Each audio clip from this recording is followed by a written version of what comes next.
السلام علیکم۔ آج میں آپ لوگوں کے لیے ایک بہت ہی خوفناک کہانی لائی ہوں جس کا ٹاپک ہے قبرستان کا جن۔ سٹوری میں آگے بڑھنے سے پہلے اگر آپ نے ابھی تک ہمارے چینل کو سبسکرائب نہیں کیا تو ابھی سبسکرائب کر لیجئے اور بیل بٹن کو پریس کرنا بالکل مت بھولیے گا۔ تو چلیے آج کی سٹوری کی طرف چلتے ہیں۔ السلام علیکم، میرا نام اعجاز ہے۔ آج سے تقریباً 30 سال پہلے کا یہ واقعہ ہے جو آج بھی اسی طرح مجھے یاد ہے۔ اس وقت میری عمر تقریباً 20 سال کے قریب تھی۔ میرے بڑے بھائی کی گاڑیوں کی ورکشاپ تھی لاہور میں، جہاں اس وقت خان بابا کا ہوٹل ہوا کرتا تھا۔ اس کے ساتھ کافی جگہ تھی جہاں بڑے بھائی کی ورکشاپ تھی۔ میں گھر میں سب سے چھوٹا تھا اور گھر والوں کا لاڈلا بھی تھا۔ میں کام وغیرہ بھی نہیں کرتا تھا، کبھی ماں سے خرچہ لے لیا کرتا تو کبھی ابا سے۔ جب دونوں سے نہ ملے تو پھر میں بھائی کی ورکشاپ چلا جاتا کوئی 5 یا 10 روپے بٹورنے۔ اس زمانے میں 5-10 روپے کی بھی بڑی اہمیت تھی۔ ایک دن اماں ابا کی طرف سے پیسوں سے انکار ہوا تو بڑے بھائی کی ورکشاپ کی طرف میں چل پڑا۔ جون جولائی کی گرمی کے دن تھے۔ پسینے سے شرابور ورکشاپ پہنچا تو بھائی کسی کی گاڑی ٹھیک کر کے اس کی ٹرائی کے لیے لے کر نکل رہے تھے۔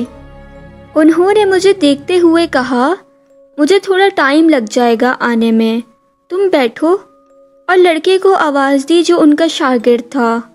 اسے میرے لیے کھانا لانے کو کہا کیونکہ دوپہر کا وقت تھا۔ میں ورکشاپ میں کرسی پر بیٹھا تھا کہ ورکشاپ کے دروازے سے ایک آدمی آتا دکھائی دیا۔ اس نے آنکھوں پر اینک لگائی ہوئی تھی جس کے شیشے کافی موٹے تھے اور شیشوں میں سے آنکھیں بہت عجیب سی لگ رہی تھی۔ وہ آدمی پاس آیا تو پسینے سے شرابور ہو رہا تھا۔ میں اپنی جگہ سے اٹھا اور اس کو بیٹھنے کے لیے جگہ دے دی اور پاس ہی پڑے مٹکے سے ایک گلاس پانی انڈیلا اور اس کو پینے کے لیے پیش کر دیا۔ اس نے پانی پیا اور میرا شکریہ ادا کیا۔ اس آدمی کی عمر کوئی 40 سال کے قریب معلوم ہوتی تھی، جس وجہ سے میں نے یہ سب احتراماً کیا تھا۔ شکریہ کے بعد اس نے میرے بڑے بھائی کے متعلق دریافت کیا تو میں نے ان کو بتایا کہ وہ باہر گئے ہوئے ہیں، انہیں ٹائم لگ جائے گا آنے میں۔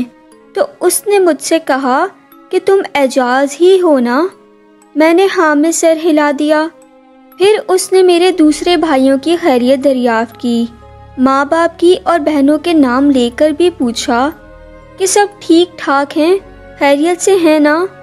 اب میں تشویش میں مبتلا پڑ گیا تھا کہ یہ آدمی کون ہے اور اسے ہمارے سارے گھر والوں کا بھی پتہ ہے، کیونکہ بھائی کے سارے دوستوں کو میں جانتا تھا۔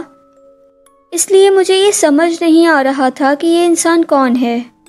پھر میں نے خود کو تسلی دی کہ جب سب گھر والوں کو جانتا ہے تو بھائی کا کوئی قریبی جان پہچان والا ہی ہوگا۔ اس آدمی نے مجھے مخاطب کرتے ہوئے کہا کہ یار اعجاز کھانا کھائیں۔ میں نے کہا کہ لڑکا لینے گیا ہوا ہے، وہ آتا ہی ہوگا تو مل کے کھا لیں گے۔ کہتا ہے نہیں یار، کچھ مزے کی چیز کھاتے ہیں۔ میں نے انکار کر دیا۔ اتنے میں لڑکا جو کھانا لینے گیا ہوا تھا وہ بھی آ گیا۔ پھر ہم دونوں نے کھانا کھایا اور ہماری کافی لمبی گپ شپ ہوئی۔ اتنی ہی دیر میں اس سے مانوس ہو گیا تھا۔ اس نے اٹھتے ہوئے کہا کہ اب میں چلتا ہوں، کل تمہارا انتظار کروں گا۔ وہ سامنے والے حلیم کے پاس حلیم بہت مزے کی ملتی ہے، مل کر کھائیں گے۔ اور اتنا کہتا ہوا وہ چلا گیا۔ اب میں اگلے دن کا انتظار کرنے لگا کہ کب مفتہ لگے گا اور میں نان حلیم کھاؤں گا۔ اگلے دن دوپہر کے وقت جب میں نان حلیم والے کی دکان کے باہر پہنچا تو وہ باہر کھڑا میرا ہی انتظار کر رہا تھا۔ مجھے دیکھتے ہی میری طرف لپکا اور مجھے کہا، اتنی دیر کر دی، مجھے بھوک لگی ہے، آؤ کھانا کھاتے ہیں۔ کھانا کھانے کے بعد کچھ دیر گپ شپ کی اور وہ مجھ سے پوچھنے لگا کہ رات کو کہاں ہوتے ہو تم اور کیا کرتے ہو؟ میں نے کہا کہ میں لکشمی چوک شیش محل ہوٹل پہ چائے والا ہے وہاں ہوتا ہوں، دوستوں کے ساتھ اپنے۔ شیش محل چائے والے ہوٹل کی خصوصیت یہ تھی کہ اس دور میں موبائل وغیرہ تو ہوتے نہیں تھے۔ اس نے ہوٹل میں کھیلنے کے لیے کیرم رکھی ہوئی تھی، چائے پیو اور کیرم کھیلو۔ کہتا ہے اچھا چلو پھر تو آج رات کو بھی میں تم سے ملاقات کرنے آؤں گا۔ رات کو میں شیش محل ہوٹل میں بیٹھا کیرم کھیل رہا تھا تو وہ موصوف وہاں بھی آ پہنچے۔ بات چیت کا سلسلہ شروع ہوا اور کیرم بھی کھیلی گئی۔ اب اس کے ساتھ ملاقاتوں کا سلسلہ روز بروز بڑھنے لگا۔ ایک دن مجھے کہتا ہے کہ آؤ قبرستان کی طرف چلتے ہیں۔ ہم نے اسی دکان سے نان حلیم کھائی اور میانی صاحب قبرستان کی طرف چل پڑے۔ مجھے آج بھی بڑی اچھی طریقے سے یاد ہے کہ اس دن 9 محرم تھی اور لوگ اپنے پیالوں کی قبروں پر مٹی ڈال کر اور فاتحہ پڑھ کر واپس جا رہے تھے، کیونکہ اس وقت سورج غروب ہونا شروع ہو گیا تھا۔ اب وہ مجھے ساتھ لیے قبرستان کے اندر جاتا جا رہا تھا، یہاں تک کہ اب قبرستان میں ہمارے علاوہ کوئی بھی نظر نہیں آ رہا تھا۔ ویسے تو میں بہادر تھا، پھر بھی کہیں نہ کہیں اب مجھے خوف سا محسوس ہونے لگ رہا تھا، لیکن جگرا بڑا کر کے اس کے ساتھ چلتا جا رہا تھا اور آگے آنے والے کسی بھی ناخوشگوار واقعے کے لیے اپنے آپ کو تیار کر رہا تھا، کیونکہ میری چھٹی ہنس کسی انجان خطرے کی گھنٹی بجا رہی تھی۔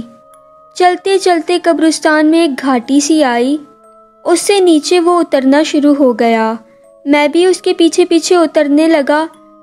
اترنے کے بعد ایک ایسی جگہ آئی جیسا کہ کسی جگہ سے نیچے مٹی نکالتے جائیں اور اوپر والی سطح باقی رہے۔ وہاں پہنچے تو اس کے نیچے کچی زمین پر کچھ حصے میں ایسا محسوس ہو رہا تھا جیسے فرش ہوتا ہے ویسا، اور وہاں ٹیک لگانے اور بیٹھنے کی بھی جگہ موجود تھی۔ وہاں پر وہ جا کر بیٹھ گیا۔ بیٹھنے کے بعد مجھ سے پوچھنے لگا کہ ڈر تو نہیں لگ رہا تمہیں؟ میں نے اپنے ڈر کو اپنے ہی اندر سمیٹتے ہوئے کہا نہیں، مجھے ڈر نہیں لگتا۔ سن کر وہ ہنسنے لگا اور کہنے لگا کہ تم ڈر گئے ہو، اور ہاں آئندہ میں تم سے ملنے کبھی نہیں آؤں گا۔ اگر تمہیں مجھ سے ملنا ہو تو کبھی بھی مغرب کے بعد چلے آنا، میں یہیں پر ہی تمہیں ملوں گا۔ کہہ کر مجھے کہا کہ اب تم جاؤ۔ آپ اندازہ نہیں لگا سکتے کہ اس وقت میری حالت کیا تھی، پاؤں منو وزنی ہو گئے تھے۔ قبرستان سے باہر آنے تک کا فاصلہ ایسے لگ رہا تھا جیسے پتہ نہیں کتنے سالوں میں یہ فاصلہ طے ہوگا۔ باہر ٹانگے پر بیٹھ کر جیسے تیسے گھر پہنچا، پہنچتے ہی بستر پر پڑ گیا۔ 4-5 دن سخت بخار میں مبتلا رہا۔ میرے محلے کا ایک درویش بندہ تھا، بھیک وغیرہ نہیں مانگتا تھا، بس اپنی مستی میں مست رہنے والا۔ میں گھر کے باہر بیٹھا تھا، وہ پاس سے گزرتے ہوئے رک گیا اور مجھے کہتا ہے کہ آج کل بڑے بڑے لوگوں سے بات چیت ہو رہی ہے۔ میں نے جھٹ سے اس سے کہا کہ مجھے بتاؤ کہ وہ کون ہے اور میری اس سے جان چھڑواؤ۔